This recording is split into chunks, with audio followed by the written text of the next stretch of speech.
Hi friends, welcome to Spicy Pot. இன்னைக்கு Spicy பாட்ல ரொம்ப டேஸ்டியான ஹெல்த்தியான மசாலா சக்கரவள்ளி கிழங்கு சப்பாத்தி எப்படி செய்யறதுன்னு பார்க்க போறோம். இதுக்கு தேவையான இன்கிரீடியன்ஸ் எல்லாத்தையும் நான் டிஸ்கிரிப்ஷன்ல கொடுத்துருக்கேன், ரெஃபர் பண்ணிக்கோங்க. இப்போ வாங்க குழந்தைங்கள்ல இருந்து பெரியவங்க வரைக்கும் எல்லாருமே விரும்பி சாப்பிடக்கூடிய இந்த சப்பாத்தியை எப்படி செய்யறதுன்னு பார்த்துடலாம். இப்போ பாருங்க, நான் 2 ஸ்வீட் பொட்டேட்டோ எடுத்திருக்கேன். இது வந்து ஒரு 1/4 கிலோ அளவுல வருது. இதை வந்து நான் அவிச்சிட்டு தோல் எடுத்து இந்த மாதிரி வச்சிருக்கேன். இப்போ இதில் நம்ம மசாலா எல்லாம் சேர்த்துடலாம். 1 டீஸ்பூன் மிளகாய் தூள் சேர்த்துக்கிறேன். உங்களுக்கு காரம் ஜாஸ்தியாக வேணும்னா மிளகாய் தூள் ஜாஸ்தியாக சேர்த்துக்கலாம். 1 டீஸ்பூன் மல்லித்தூள் எடுத்துக்கிறேன். 1/2 டீஸ்பூன் சீரகத்தூள் சேர்த்துக்கிறேன். ஒரு 2 பிஞ்ச் அளவுக்கு மஞ்சள் தூள் எடுத்துக்கலாம். 1/4 டீஸ்பூன் அளவுக்கு கரம் மசாலா எடுத்துக்கலாம். அடுத்து கொஞ்சமா குட்டியா கட் பண்ண கொத்தமல்லி இலையும் கருவேப்பிலையும் சேர்த்துக்கலாம். இப்போ இது எல்லாத்தையும் சேர்த்து நல்லா இந்த மாதிரி கை வச்சு மசிச்சு விட்டுடலாம். பாருங்க, இந்த கிழங்கு வந்து அவியறப்போ ரொம்ப கொலகொலன்னு அவிஞ்சிடக்கூடாது. இந்த மாதிரி கொஞ்சம் ஸ்டிஃபாக தான் மசிகிற மாதிரி இருக்கணும், சாஃப்டாக இருக்கணும். ஆனால் கொலகொலன்னு ஆகிடக்கூடாது. அந்த மாதிரி கன்சிஸ்டன்சியில் இருக்கணும். நல்லா லம்ஸ் எதுவுமே இல்லாமல் நல்லா மசிச்சு விட்டுடலாம். இப்போ பாருங்க, நம்மளோட இந்த சக்கரவள்ளி கிழங்கு எல்லாத்தையும் நல்லா இந்த மாதிரி மசிச்சாச்சு. நல்ல மாவு மாதிரி இந்த மாதிரி ஆயிடுச்சு. அடுத்ததுல நான் 1 கப் அளவுக்கு கோதுமை மாவு சேர்த்துக்கிறேன். கூடவே தேவையான அளவுக்கு உப்பு சேர்த்துலாம். உப்பு வந்து நம்ம இந்த மாவுக்கும் ஸ்வீட் பொட்டேட்டோ இந்த மேஷ் பண்ணியிருக்கோம்ல அதுக்கும் சேர்த்தே சேர்த்துக்கலாம். அடுத்து 1 டீஸ்பூன் அளவுக்கு நெய் சேர்த்துலாம். இப்போ பாருங்க, இது எல்லாத்தையும் சேர்த்து நல்லா இந்த மாதிரி கலந்து விட்டுலாம். மாவு நம்ம நிறைய சேர்த்துட்டோம்னா இந்த மசாலா சப்பாத்தியோட டேஸ்ட் வந்து அவ்வளவா நல்லா இருக்காது. அதனால மாவு வந்து நம்ம இந்த கையில் ஒட்டாத கன்சிஸ்டன்சியில வர்ற வரைக்கும் சேர்த்தா போதும். ரொம்ப அதிகமாக சேர்த்து தண்ணி விட்டுலாம் பிசைய வேண்டியதில்லை. இப்போ பாருங்க, நான் தண்ணி எதுவுமே சேர்க்கல. நல்லா இந்த மாதிரி பிசைஞ்சதுலேயே இந்த மாவு வந்து இந்த மாதிரி திரண்டு வந்துடுச்சு. கையில் எதுவுமே ஒட்டலை. பாருங்க, இந்த மாதிரி கன்சிஸ்டன்சியில் வந்துடுச்சு. இப்போ நான் 1 டீஸ்பூன் போல் எண்ணெய் விட்டுக்கிறேன்.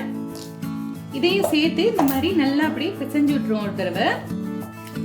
எண்ணெய் வந்து நம்மளுக்கு இந்த மாவு வந்து கொஞ்சம் லூஸாக விளக்கி கொடுக்கும். தேய்க்கிறதுக்கு நல்லா இருக்கும், சாஃப்டாகவும் வரும் நம்மளுக்கு. அதுக்காக தான் எண்ணெய் சேர்த்துருக்கோம். இப்போ பாருங்க, நல்ல சாஃப்டான ஒரு டோ நம்மளுக்கு கிடைச்சிடுச்சு. எவ்வளோ சாஃப்டாக இருக்கு பாருங்க. இது வந்து ஒரு 15 நிமிஷம் போல் அப்படியே நம்ம மூடி போட்டு வச்சிடலாம் டைட்டா. இப்போ பாருங்க, 15 நிமிஷம் ஆயிடுச்சு. நம்ம இதை ஓப்பன் பண்ணிடலாம். இந்த சாஃப்டான டோவை நம்ம இப்போ சப்பாத்தியாக திரட்டி எடுக்க போகிறோம்.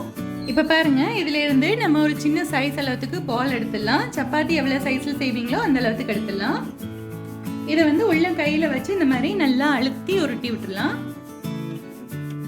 பாருங்க, இந்த சைடு எட்ஜஸ் எல்லாம் சாஃப்ட் ஆயிடுச்சு.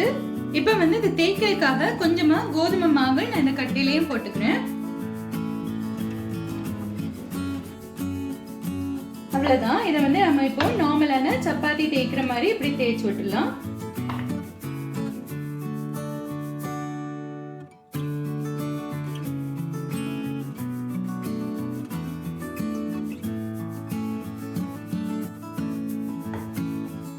அவ்வளவுதான். பாருங்க, அவ்வளோ மெல்லிசா சப்பாத்தி மாதிரி நம்ம தேய்ச்சாச்சு. இப்போ அடுப்புல வச்சு இதை சுட்டு எடுத்துடலாம்.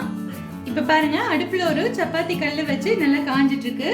இதுல நான் வந்து இந்த சப்பாத்தி உள்ள வச்சிடறேன். ஒரு மீடியம் ஃப்ளேம்ல வச்சு நம்ம இதை சுட்டு எடுத்துடலாம். மேலால கொஞ்சமா நெய்யோ இல்லைன்னா உங்களுக்கு எண்ணெயோ எது வேணாலும் சேர்த்துக்கலாம்.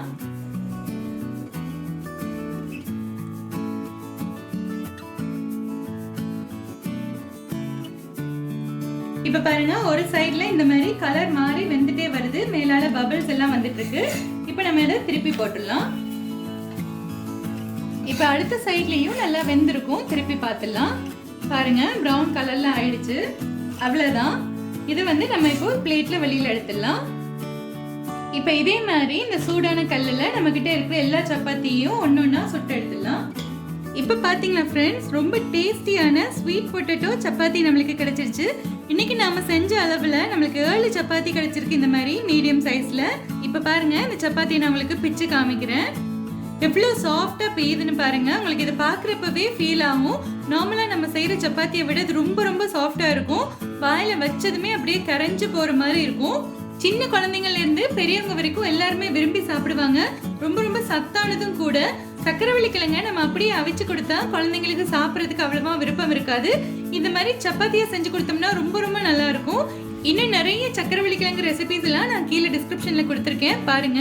உங்களுக்கு இந்த ரெசிபி பிடிச்சிருந்துச்சுன்னா என்னோட சேனலை சப்ஸ்கிரைப் பண்ணுங்க, மறக்காம கமெண்ட் பண்ணுங்க, அப்படியே உங்க ஃப்ரெண்ட்ஸ் அண்ட் ஃபேமிலி கூட ஷேர் பண்ணுங்க.